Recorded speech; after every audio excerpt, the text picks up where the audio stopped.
nyusahin keluarga gue pernah ibarat kata pernah ada suatu kejadian fatal yang sampai harus orang tua ngeluarin biaya berpuluh-puluh juta buat nyembuhin gua karena udah kenakalan lu itu. Iya.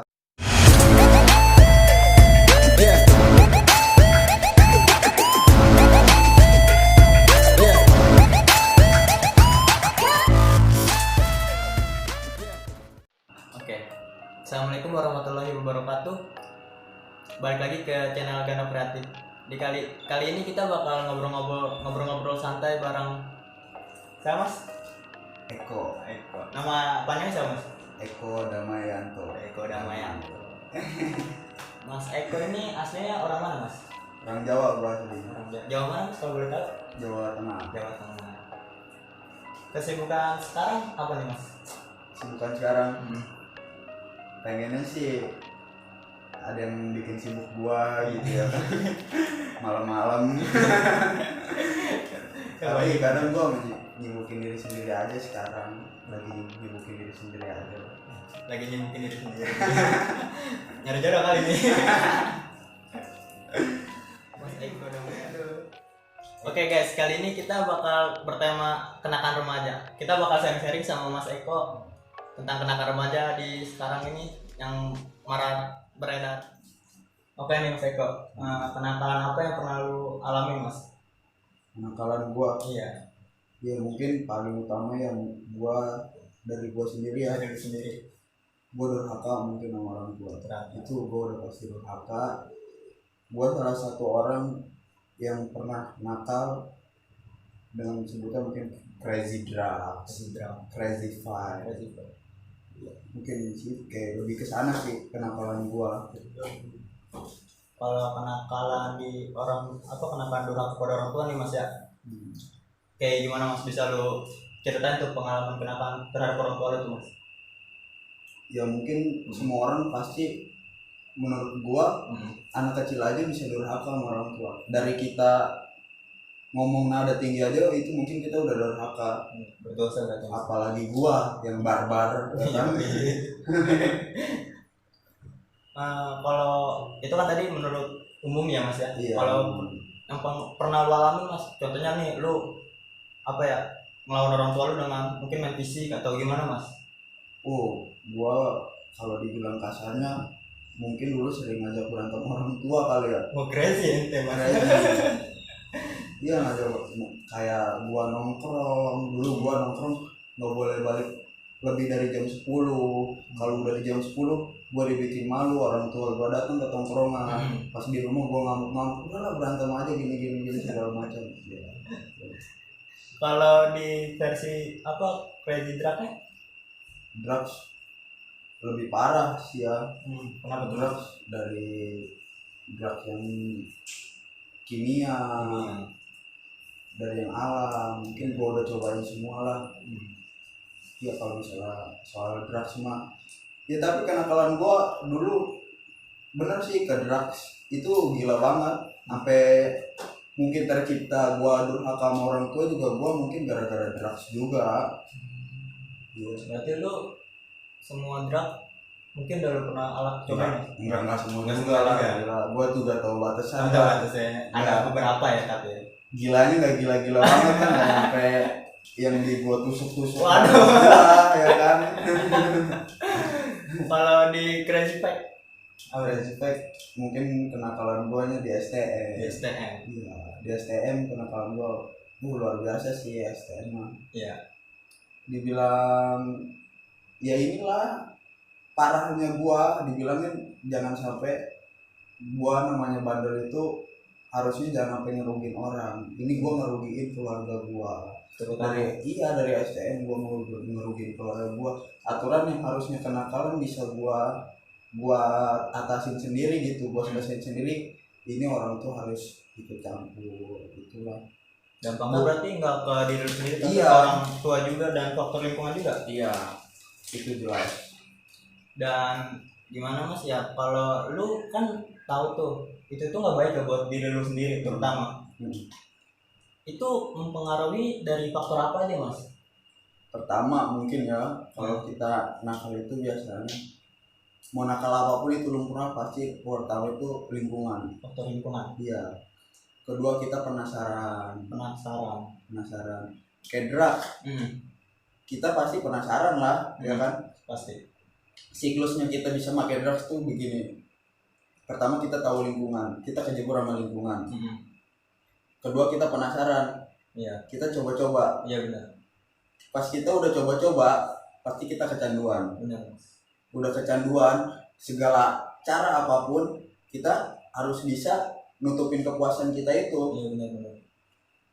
Kita udah puas, nggak ada, udah habis lah segala-galanya, kita segala cara udah habis. Iya. Lu pasti ngorbanin sesuatu, ya kan? Entah itu kejahatan yang lebih jauh, iya, atau apa. Nah setelah kejahatan yang lebih jauh mungkin udah nggak ada celah, kita paling larinya jadi bandar, ya kan? Kalau udah jadi bandar, ujung-ujungnya apa? Pasti penjara. Itu nggak bakal jauh. Lu terjerumus dari narkoba pasti nggak jauh dari penjara. ya. Kalau misalnya lu benar-benar masuk masuk di zona itu. Kalau dari crazy fight ya, ya bener, satu juga lingkungan. Apalagi kita namanya di sekolahan. Benar. Sekolah kan orang tua kita taunya kita berangkat sekolah. Iya, nyari ilmu taunya. Iya, cuma kita kan kenal lingkungan. Iya benar. Terus apalagi emang dulu STM tuh dicap ini banget, ya udah bener-bener crazy fight banget. Pengennya kita berangkat sekolah aja udah greget otak, pengen berantem. Ribut aja. Gila. Udah berasa kita jadi Genji aja. Genji. Kalau ini Mas, apa teman-teman jadi faktor utama juga termasuk? Jelas lah. Kan kita dibilangin, kita lihat suatu lingkungan. Iya. Kita penasaran. Iya. Yang bisa nyeburin kita ke sana siapa? Kalau bukan teman sendiri ya, juga ya. Jelas lah teman. Tapi dari kenakalan-kenakalan yang lu pernah lu buat nih Mas, apa orang tua lu tahu Mas? Kenakalan tahu semuanya. Contohnya kayak yang tadi crazy fight, terus crazy drug sama udah pasti ya. Itu mah udah tahu orang tua gua. Apalagi dulu kalau misalnya dari crazy fight gua di rumah tuh pasti nyimpen senjata itu sampai sekarung ada lah sekarung. Lu mau jadi tukang begal bagaimana Mas? Iya, sampai orang tua gua bilang, kok ini buat apa? Iya. Sampai gua ribut setiap hari sama bokap gua, iya kan? Iya. Ini buat apa kok? Kata dia gitu. Ditanya sama orang tua lu Bang? Iya, gua cuma bilang, Eko tuh sekolah di STN. Eko tuh sekolah di STN. Ya mau gimana, Eko harus punya jaga-jaga. Ya inilah, Eko makanya sering bawa sekolah. Buat jaga-jaga Eko bukan apa-apa. Eko juga gak mau ada apa-apa di jalan. Gitu. Kalau misalnya soal crazy drugs, gue ketahuannya mungkin gara-gara ada temen gue datang sih. Temen gue datang terus gue pengen ngejamu dia lah. Iya. Gue bingung buat tempat itu harus gimana, karena kan drugs itu nggak bisa sembarangan. Nggak bisa di tempat umum. Iya. Nggak bisa di tempat umum buat makainya. Nah otomatis udahlah, terpaksa gue harus di depan rumah, di teras rumah. Di teras rumah. Itu Texas juga berarti ya kamu itu Bang. Udah kepepet lah. Udah stuck ya. Iya. Pas rumah gue buka pintu rumah, keluar, dia tanya, itu apa kok? Ditanya tuh. Sama nyokap apa sama bokapmu? Nyokap gua. Keluar ya kan, itu apa kok? Kata dia tuh. Enggak, ini cuma rokok tembakau, gue bilang gitu ya kan. Udah refleks sama gua langsung astagfirullahaladzim, gue segala apa. Ya, gua mau gimana lagi? Oh ternyata orang tua gua udah tahu ya. Cabut lah gua. Pas pengen cabut itu emak gua manggil bapak gua, bawa sapu, bapak gua ngejar gua. Lalu kabur, lu cuma dikejar sama bokap lu nih? Iya, bawa sapu. Cabut bapak gua, anjing lu bawa sapu kan ngejar gua. Udah tuh gua lari ke lapangan, temen gua juga ikut cabut kan, namanya dia malu ya kan. Cabut gua ke lapangan. Nah anjingnya ini dalam posisi begini, itu ada yang pengen beli. Anjing. Ditelepon lah gua. Gue mau nolak gimana ya mas anjing. Pelanggan juga ya. Pelanggan duit ya kan. Udah tuh gue otomatis harus balik ke rumah lagi, dan juga gue balik ke rumah deg-degan aja. Mau gimana pun pas sampai depan rumah gak taunya mau bapak gue duduk depan teras begini. Diem ngeliatin gua. Udah gua langsung ngomong masuk, udah mulai banyak bacot lah gua. Masuk gua ambil itu barang, gua tunjukin terus plastik. Nih kata gua narkoba gitu. Diem lah sama gua. Sok tuh orang tua lu bang. Sok gua udah gua nggak banyak, gua ngerasa bersalah sih di situ anjing. Ya mau gimana lagi ya kan.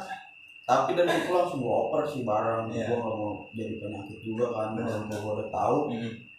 Gue balik, gue 2 minggu itu diemin sama orang tua gue. Lu 2 minggu itu lu berarti cabut dari rumah? Enggak, masih di rumah. Masih dalam rumah, cuma diem-dieman? Didiemin. Jadi gue dikasih duit sama orang tua gue, dikasih duit, cuma ditaruh. Biasanya kan ini kalau duit, ini cuma ditaruh aja. Itu kejadian itu kalau boleh tahu mas, kelas itu masih sekolah apa udah lulus? Masih sekolah. Masih sekolah. Kelas 1, kelas 2 awal lah. Kelas 2 SMK? Iya awal. Gokil ya pergaulannya. Luas. Kacau udah. Parah, jangan ditiru. Itu sekarang masih kayak gitu? Enggak lah. Udah alhamdulillah udah keluar dari zona itu ya. Kalau lu bisa keluar dari zona itu keseluruhannya atau bertahap? Bertahap, jelas bertahap. Ini biar buat dari motivasi buat yang lain juga, meskipun kalau ada penonton kita yang kayak gitu, biar dia pun kebuka gitu pemikirannya, biar nggak kayak gitu. Itu nggak baik kan. Bisa lo jelasin coba mas? Bertahap lah. Pertama mungkin berhenti itu awalnya karena crazy fight ya, mungkin di sekolahan gua lulus ya udah gitu cukup. Tapi kalau misalkan dulu biasanya orang udah jadi alumni masih dia gila otak dia. Iya. Terus cuma gua kan karena gua berhenti itu ya karena gua udah mikir orang tua. Gua pernah dibilangin STM paling parah tuh, crazy fight itu paling parah karena apa? Gua ngelibatin keluarga gua, nyusahin keluarga gua pernah ibarat kata pernah ada suatu kejadian fatal yang sampai harus orang tua ngeluarin biaya berjuta-juta, berpuluh-puluh juta buat nyembuhin gua. Karena ulah kenakalan itu. Iya, ulah kenakalan gua di STM ini. Makanya itu dari situ pemikiran lu mulai, wah berarti gue nyusun orang tua nih, gue harus berubah. Iya. Gue pokoknya kalau mau ngelakuin itu gue mikir lagi lah. Mikir 2 kali. Iyalah. Kalau misalnya kan orang biasanya kalau walaupun udah lulus, kadang dia masih ikut-ikutan atau apa. Ya gue baliknya ke situ. Baliknya gue ke situ. Oh berarti ya nakalnya cukup di masa putih abu-abu lah. Iya. Tetap pokoknya ingat orang tua. Kita baliknya pengorbanannya orang tua. Itu terutama ya mas. Iya. Kalau dari crazy drugnya itu lu keluar dari zona itu gimana mas? Ini cukup berat. Biar buat motivasi buat yang lain nih mas. Kita cukup berat. Sumpah ini masalah banyak yang di anak-anak muda cukup berat. Orang sekalipun bisa masuk penjara pun dia belum tentu bisa berubah. Belum tentu dia bisa vakum dari drug itu. Iya, belum tentu gue bisa jamin. Tapi setelah gue dapat segalanya, gue lupa segalanya. Gue hura-hura kata dia.